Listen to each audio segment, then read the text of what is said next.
It's funny how a single morning can unravel a decade of what you thought was a happy life. My husband, David, was packing, but it wasn't for a trip.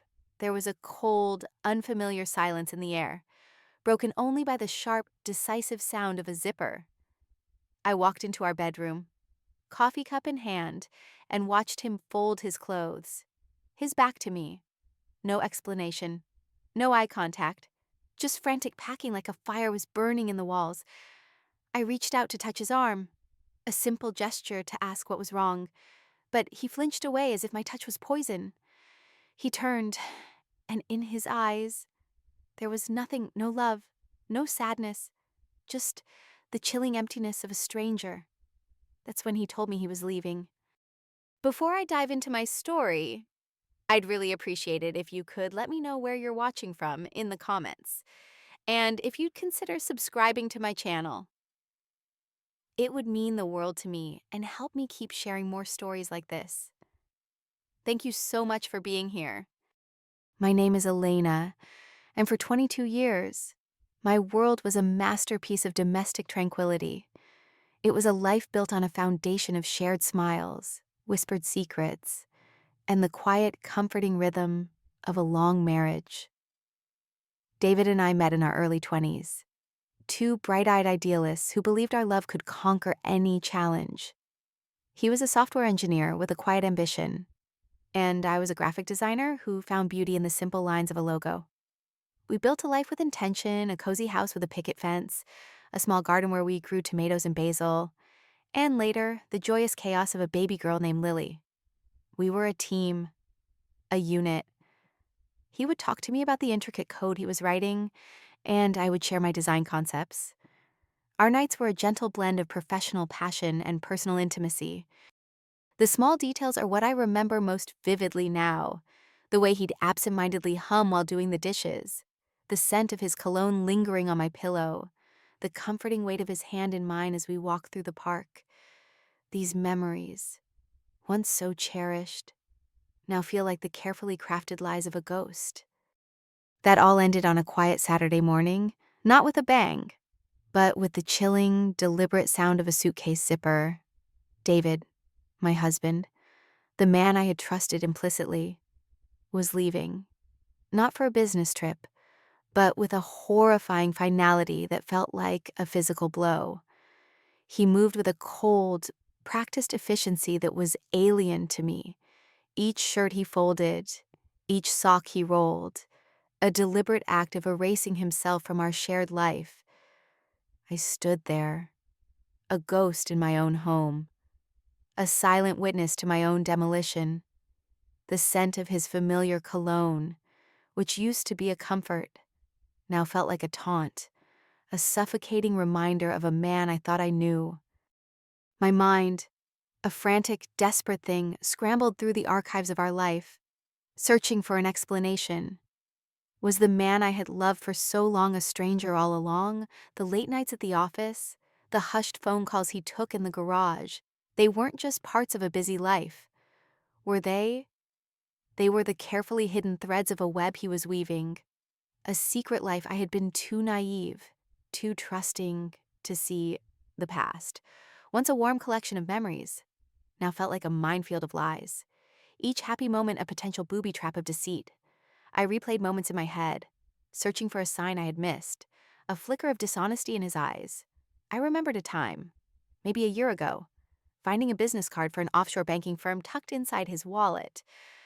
When I'd asked about it, he'd laughed it off as a joke from a colleague. "Don't you trust me?" he'd said. And I had, completely. That memory now felt like a dagger twisting in my gut. But all I found was the carefully constructed illusion of love. I walked into the bedroom, a warm mug of coffee trembling in my hand, its steam a cruel reminder of the warmth that was now gone. The suffocating silence was punctuated only by the crisp rustle of his clothing. I tried to find a joke, a single line to puncture the silence, but my throat was a tight, aching knot. His back, a familiar, solid wall of a man I thought I knew, was now an impenetrable fortress. "David," I whispered, the name a desperate plea for recognition. He didn't turn. He just zipped the final section of his suitcase. I reached out, my fingers aching to touch his shoulder, to feel the warmth of my husband one last time. But he recoiled, flinching from my touch as if I were a stranger. Or worse, something repulsive. The look he gave me then was what truly broke me. It was a void. The man I married was gone, replaced by a cold, dead gaze I will never forget. "I'm leaving, Elena," he said, and the words were delivered with the same flat, emotionless tone he might use to order a coffee. He didn't look back as he walked out the door, but the soft click of the latch echoed in the silence. A final, brutal period to the sentence of our life together. My frantic phone calls and panicked clicks were a desperate attempt to fill the void, to somehow stitch my world back together. But with each failed password, each dead end with the bank, the truth became clearer and more painful. The money we had saved for Lily's future, the money we had sacrificed for, was all gone. The digital theft felt more cruel than any physical violence. It was a violation of our trust, of our future, of everything we had worked for. My fingers trembled as they hovered over the empty screen, the glowing cursor blinking mockingly. A tiny point of light in a vast, terrifying darkness. It was in that moment of absolute despair, as I stared at the terrifyingly empty screen, that Lily walked in. Her presence was a sharp, painful jolt of reality. She was just 12, an age of braces and awkwardness, but she carried herself with a calmness that felt both reassuring and deeply unsettling. Her eyes, usually full of youthful curiosity, were now sharp and focused, like a predator tracking its prey. "It's okay, Mom. I handled it," she said. The words, delivered with a serene confidence that chilled me, were a lifeline I didn't understand. I looked at her, my daughter, my child, and saw a stranger, a tiny warrior I didn't know how to protect. My friend, Julie, arrived an hour later, her face etched with a mix of confusion and fierce determination. Julie wasn't just a friend. She was the sister I had never had, a sharp-witted financial analyst who saw the world in spreadsheets and data points. I had called her in a moment of utter collapse, a single, choked sentence about David leaving. I hadn't even had to explain the rest. Julie had arrived with a legal pad and a grim expression. "He didn't just leave. Elena, he fled," she said, her voice low and tight as she stared at the empty bank account. "This isn't a messy breakup. This is a crime. And if he was smart enough to get this far, he was sloppy enough to leave a trail." Julie herself had been through a messy divorce a decade earlier. Her husband, a charming but deceitful man, had nearly left her destitute before she, with her sharp mind for finance, managed to expose his hidden assets. She never spoke of it with much detail, but the deep lines around her eyes and the set of her jaw told me everything I needed to know. Her fury was not just for me, but for the ghost of her own past. "I won't let him get away with it," she said, her voice a low growl. "Not to you, not to Lily." With those words, our living room transformed. It was no longer a place of comfort and shared memories, but a war room. The coffee table was littered with credit card statements, tax returns, and old utility bills. The air, once heavy with my grief, now hummed with a new energy, a quiet, burning resolve. Julie's laptop, with its glowing screen full of spreadsheets and formulas, became the command center. She moved with an electrifying focus, her fingers flying across the keyboard, her brow furrowed in concentration. She explained to me, in simple, brutal terms, how a financial forensics expert could trace every digital fingerprint David had left. He tried to cover his tracks, Elena, but he was working against a system built to track everything, she explained. Every transaction, every new account, it's all in here. But it was Lily who truly brought the battle to life. My 12-year-old daughter, an age of braces and awkwardness, sat beside Julie, a silent, focused presence. She was not crying or panicking. She was observing, learning, and absorbing. The rhythmic tapping of her fingers on her own iPad wasn't just a sound, it was the soundtrack of her grief, a fury she channeled into a methodical pursuit of justice. It was as if this betrayal had unlocked a hidden part of her, a brilliant mind for detail and pattern recognition that I had never fully appreciated. I felt a mix of pride and a terrifying kind of fear. What had David done to our family, that our child felt the need to become a warrior? A few nights later, I found Lily curled up on the floor of her room, her face illuminated by the screen of her laptop. Tears were silently streaming down her face, but her fingers never stopped typing. "Lily? Honey?" I whispered, my heart aching. She flinched, quickly wiping her eyes. "It's okay, Mom," she said, her voice shaky. "I'm just angry." That was the first time she'd allowed herself to show any emotion. We sat in silence for a long time, me stroking her hair as she worked. "I hate him," she finally said, her voice barely audible. "He promised me he'd teach me how to code. He said we'd build an app together.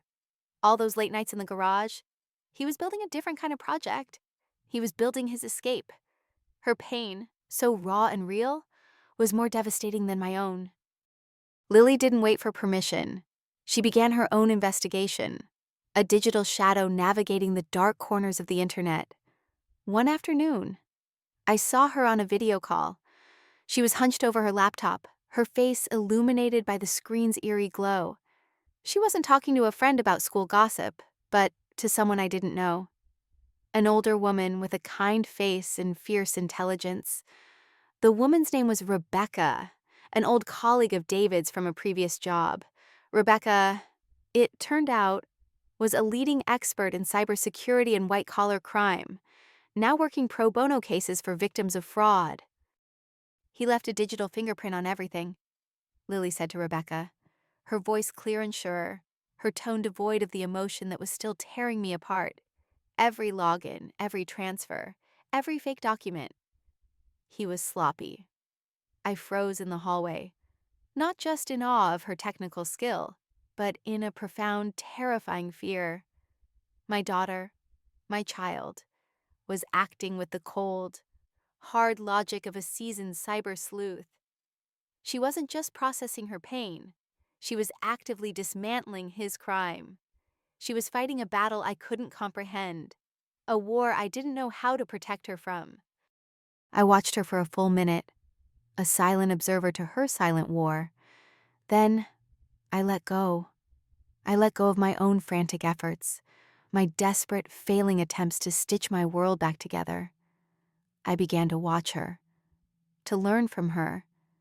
I brought her snacks and tea, a silent offering of support to the little soldier fighting a war I couldn't understand.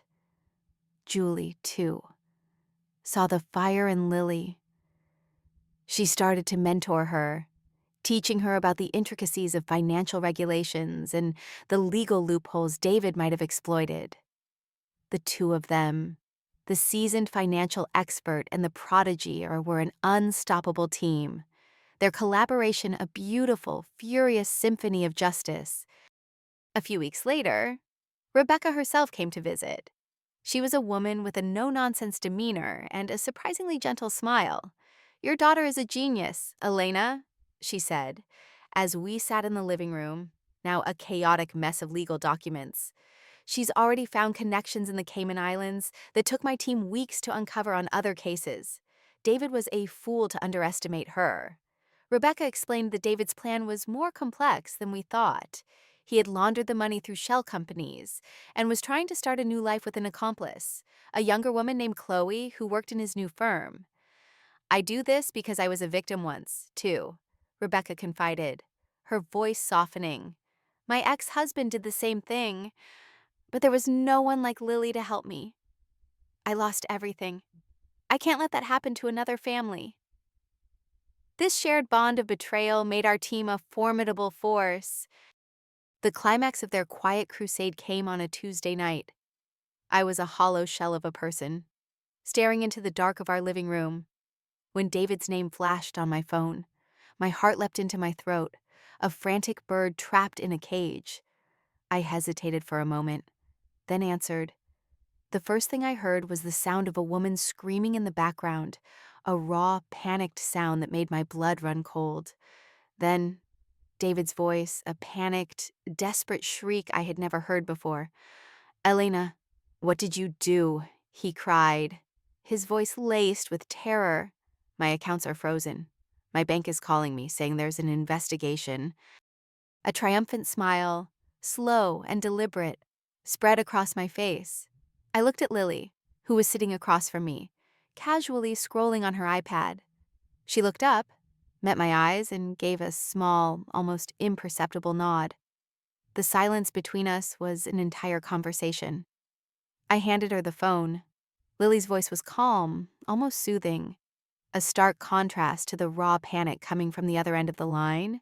She spoke to her father not with anger, but with the cold, hard logic of a skilled negotiator. "Dad," she said, her voice dropping to a low, chilling whisper. "You transferred all that money to an account under Chloe's name, which she then moved to a shell company in the Caymans, but you used your work computer to access the accounts, and you used the same password you used for our home Wi-Fi. It took me less than an hour to find it. You also took out a fraudulent loan in Mom's name for a new apartment. The bank knows, the police know, everyone knows, you're done." I watched her, mesmerized, as she calmly laid out his crimes, one by one. The man on the other end of the line was no longer the arrogant husband who had walked out the door. He was a terrified, broken man. "Lily, please," he sobbed. "I can fix it. I'll give it all back." My daughter's face remained impassive. "It's too late for that, Dad," she said. "The consequences are no longer about money. They're about what you did, and you're going to have to live with that." She hung up the phone, and the silence that followed was a beautiful, liberating sound. In the months that followed, our lives were a testament to quiet strength. David's panicked calls turned to tearful emails, then to nothing at all. Lily stood with a quiet sense of purpose. Founded an online platform she called the Phoenix Project, a nonprofit dedicated to helping women who had been victims of financial abuse. The platform was more than just a website. It was a digital sanctuary where women could share their stories, find support, and access resources to reclaim their lives. I became her first major contributor, her co-pilot in this new life we were building. I learned how to use the platform, writing blog posts about our experience and offering advice to others. I was healing by helping others heal. One of our first success stories was a woman named Maria, a single mother who had lost her life savings to her ex-husband. She found our platform and, with Julie and Lily's guidance, was able to track her funds and work with a pro bono lawyer to get them back. The day she called us, her voice full of tears of relief, I felt a sense of purpose I hadn't felt in years. The Phoenix Project was a testament to the fact that betrayal could be a catalyst for good, a testament to the strength of a mother and daughter who had, in the face of absolute despair, risen from the ashes to help others find their way back home. One evening, I found myself looking at an old photo of David and me on our wedding day. We looked so young, so full of hope. I looked at it for a long time, not with sadness or regret, but with a strange sense of gratitude. Tucked behind the frame was a small, handwritten note from David from that day. A simple message. "My love for you is forever." I looked at those words, not with bitterness, but with a quiet understanding that the man who wrote them was not the same man who left. He hadn't destroyed my life. He had just revealed how strong it could be. I placed the photo in a small box, along with my old wedding ring and a few other mementos, and sealed it away.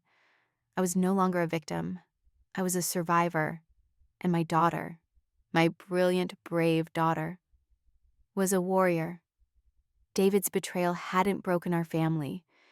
It had simply forged a new one, stronger and more resilient than I could ever have imagined. The future he had tried to steal, Lily had won back, and she was sharing that hope with the world.